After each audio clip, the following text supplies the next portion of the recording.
Yo, what's good YouTube? ZAMCRO here, aka Spirit, back with the farm. We have Season 2, week number 12. This is the final week of the regular season, and we have a rematch versus the Minnesota Manectrics, coached by the Banana Lord, or Nano Lord. So, we played earlier in the season, and we had a fantastic game. Here we are again, hoping for another fantastic game. As you can see on screen, my opponent's captain is the Tropius. He has Zygarde 50%.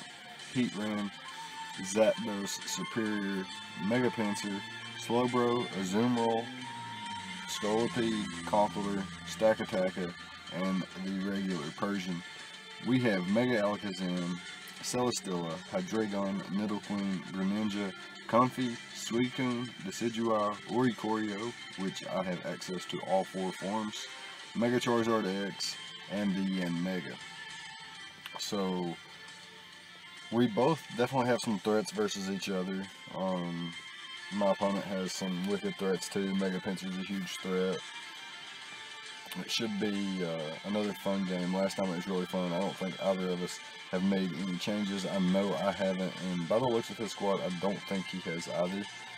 And since this is a rematch and I'm already locked for playoffs, I've decided that I'm just going to bring the exact team I brought in our week number 3 or week 4 match, whenever we played last. I believe it was week 3, but I could be wrong. And yeah, I just brought a carbon copy of that team. I think the only thing that may be different is my Hydreigon set. I think I went from Life Orb to a Z move. But yeah, basically the squad is, we've got a Mega Alakazam with Psychic, Shadow Ball, Hidden Power Ground, and I believe our last move is going to be the Recover. Celesteela is a Leech Seed variant with Protect and Toxic, and Earthquake as our only attacking move. Obviously, walled. As a check to Mega Pinsir, we're walled by Mega Pinsir at the same time. So if he's like sub or just starts to set up multiple times, then he will have an advantage there. However, the goal isn't to just, come in on Mega Pinsir and let that be the end of it. Next up, we have the Hydreigon, which is a Darkinium Z variant with Dark Pulse and Earth Power. We've got Roost and Defog. So Earth Power opted for that to be my only coverage outside of just the Dark Pulse, which hits his entire team for at least neutral damage outside of the Azumarill and I believe the Conkeldurr. Next up, we've got a Shuckleberry variant for Nidoqueen with Stealth Rocks, Earth Power, Sludge Wave, and Roar. Mostly Spadef can take on Heatran, Surf, Zapdos really well. Basically all of the above there, and is our designated Stealth Rocker. And having the Shuckleberry allows us to take Earthquake or something like that from a mon such as Scolipede, or potentially even just staying in and being able to get some damage off on a Zygarde 50%. Next up, we have a Choice Scarf Greninja, which is U-Turn, Hydro Pump, Dark Pulse, and Ice Beam. Since this game doesn't matter too much, I opted for Hydro Pump over Surf. And we've got the U-Turn for momentum there. Dark Pulse for stab. It's really nice versus the Slowbro. And hits everything else that doesn't resist water, such as Azu and Serp, for a little bit more damage. And don't have to necessarily risk the Hydro Pump versus something like that. And then we've got Ice Beam for the Zygarde. If it does get to +1/+1 from the Dragon Dance, we will be able to revenge kill it with a Choice Scarf Greninja. Next up, we have a defensive Suicune with quite a bit of speed investment to be able to outpace the Heatran. And we've got Scald, Ice Beam, Protect, and Roar.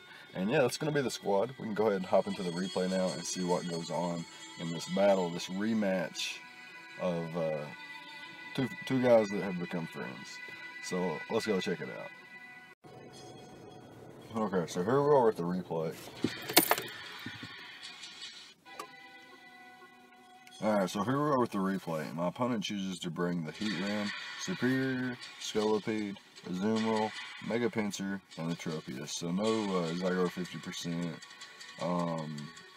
which was interesting. We brought the team from the team building section. He's got one potential Stealth Rocker in Heatran, unless he wants to bring Stealth Rock's Mega Pincer, and that's a possibility. So let's go ahead and hop into it here. See what my opponent wants to lead. He does lead off with this Mega Pincer here, and what we are going to do is just U-turn out, get a little bit of chip damage off on this thing. Didn't want to stay in there, as he does go for the return. We do go out into Celesteela, take that pretty comfortably, as we're going to be able to throw off a lead seed here. A Toxic. In case he wanted to go into Serp or the Tropius on my lead seed, I went ahead and went for the Toxic first. Now I go for the lead seed here, and my opponent goes for the Swords Dance. Here we're going to protect, as if our opponent goes for a Swords Dance again, it's still fine. And we didn't have any real way to hit this thing with. I thought about switching out there, but it wasn't worth it ultimately. I just double lead seed in case he did want to switch there, but he doesn't. He chooses to just let this Mega Pincer go down to get some chip damage off on my Celesteela, which is fine by me. He brings in a Heatran here, which forces me into my Hydreigon, and he just gets a Stealth Rock up, which allows me to defog. And now I'm going to drop a Black Hole Eclipse here, my Z move, and it only does 50% to this Tropius, which has this Berry and the Harvest ability.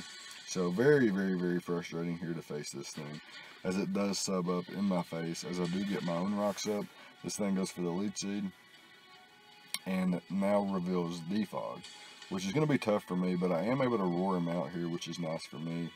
Brings out his Heatran here. We are able to get his rocks back up, expecting his switch out here, and we're going to hard switch into our Greninja here, as our opponent stays in here with the Tropius, and defogs once again, gets his Berry back as well. Hard switches into the Azumarill as we U-turn out into Suicune here, and we're just going to fire off a Scald, I believe. Fishing for a burn. We didn't have another play, so just go into Suicune here and click Scald, as our opponent goes into the Serp, gets burned, and reveals a knockoff on our Protect. So now we're going to go out to our Hydreigon expecting the knockoff. If he is Choice Scarf, he is locked into knockoff there, so that's fine. We're going to be able to go for the Dark Pulse here, as our opponent switches into the Tropius, and it takes no damage, and is able to lead seed up once again. We do get a nice Sledge Wave off here, but not going to be able to do the job here, unfortunately, and he's going to be just in range of getting his Berry back once again. Very, very frustrating. We are going to be able to get him here with our Celesteela, and unfortunately here, I expected my opponent to go out into Heatran on my Toxic. I went for the Earthquake, and my opponent goes for the lead seed, so I could have stayed in there. Would have been fantastic for me. I did not think my opponent would allow me to Toxic this thing, as it has been a huge nuisance to my squad so far, but he does allow me to Toxic it, which is fine by me, and I'm trying to get Celesteela in on a Toxic once again. Unfortunately, I get it in as he gets in his Heatran, so I am forced out once again into my Hydreigon, and my opponent makes a really good double out into his Azumarill there, predicting that. Goes for the play rough. Unfortunately for him, he misses. I don't think it would have knocked out from that range, but here he makes a good play, stays in, scouting for my switch out, goes for the play rough once again, and is able to get me there, as I just bring back in my Celesteela this time after my Nidoqueen goes down, and throw off a lead seed. So my opponent reveals Heatran, reveals to be Sugar Berry, gets his Stealth Rocks up, he doesn't care about my Earthquake, and now he's going to go into the Tropius on my predicted Earthquake there. Or he may have just seen the Protect coming as well. But what I am going to do is spam Toxic versus the Tropius. Thankfully this thing is poisoned, and I can switch around with my Alakazam here, thanks to my Magic Guard ability, and start to wear this thing down with the Toxic. Unfortunately there he goes out into Heatran, which I could have just bopped and started to use Mega Alakazam more offensively here. Unfortunately that's not the case though, and he does get a Magna Storm off here. As I go out into my Hydreigon, eat it up pretty comfortably, and I'm going to be able to roost up here as I get back to full basically. Magna Storm doesn't give any more residual damage because he switched out, and here I'm going to switch out into my Celesteela here. He can't knock me out unless he has the Continental Crush or the All-Out Pummeling, which he does have one of the two, and he's able to knock me out there. And now he's at +2 speed, +2 attack, so I'm just going to go out to my Suicune here. I know I can live any one hit, and I'm going to be able to roar him out and prevent that thing from sweeping me just yet. Keep the match a little bit interesting.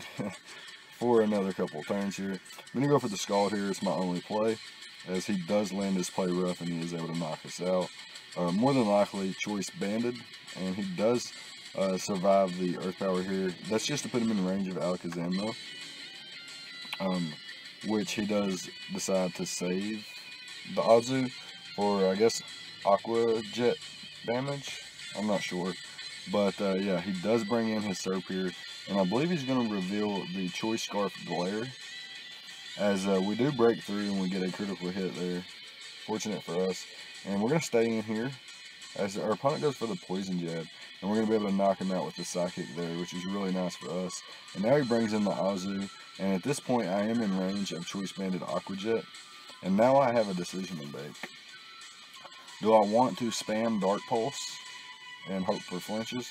Or do I want to spam Ice Beam? So if I go for flinches, I have to not only flinch Azu down, I have to flinch the Tropius down. But if I go for Ice Beam, all I have to do is freeze the Azu. So what I'm going to do is go for Ice Beam here, as my opponent is locked in the Aqua Jet. It was possible that he switched, so I'm locking myself in the Ice Beam here, trying to get the freeze. Unfortunately, I'm not able to get the freeze, and my opponent's going to be able to get the roll here and knock me out with the last Aqua Jet. So had I gotten the freeze, or had he switched out there, I would have been able to either get the win, or at least bring it down to a 1-0 victory for my opponent. But yeah, it's going to be a good game, just like last time we played. It was fantastic. And yeah, it's going to be it. So that's it for Season 2 of The Farm. We have finished 8-4 now with a positive differential. I think somewhere around 7, plus 7 or something like that. Plus 5, something like that. Fantastic season. Met a lot of cool guys. Some really great battles too.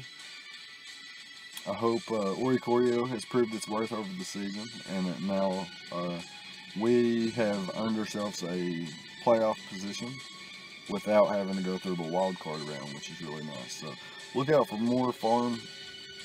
We'll have playoff coverage coming up in the following week, so look out for that. And yeah, let me know what you guys thought about the prep and plays on both sides of the field here. Leave a like, comment, and subscribe, all the good stuff, and I'll see you guys next time. Thank you for watching.